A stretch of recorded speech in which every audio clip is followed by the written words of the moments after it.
And if you want to know what communism is like, you go to prison. You only get 2 flushes on one toilet. You get 2 flushes per hour. And if you flush twice within 5 minutes, it locks up because they want to save water. Sounds like California right now. Everybody, they got toilet paper, they throw it in there. You got to fend for yourself. You got to try to get out there, get your celly, go down there, like, yo, grab some toilet paper. Sound like what happened back in February, April, March. Then you got the commissary. You can't hoard. If you got more food that can fit in your box, they're going to take it because you hoarding. You can only spend so much amount of money on commissary, like $50. Your people can only put so much amount of money on your books.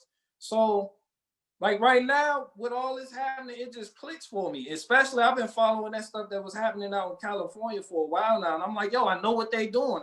I've lived it.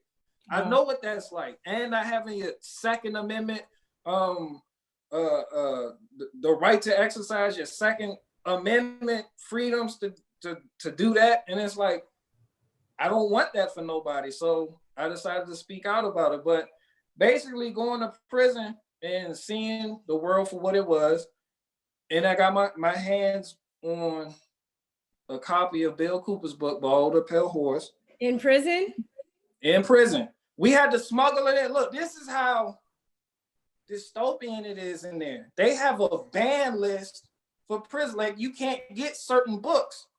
That book, Behold a Pale, it's on that list. What else is on the list? It's a lot of books. When the COs, when they raid your cell, if they see these books, they'll take them. So one of the GDs in there, he had a connection through one of the COs, got the book in there, because they're all about knowledge. They wanted knowledge, and she's like, that's a prized possession. So I got into it with him. I got my hands on the book. That was a whole mess. But anyway, I ended up coming home with the book. Off? Huh? You like ripped the cover off and said you were reading like the autobiography of Malcolm X or some shit? Like, how did you?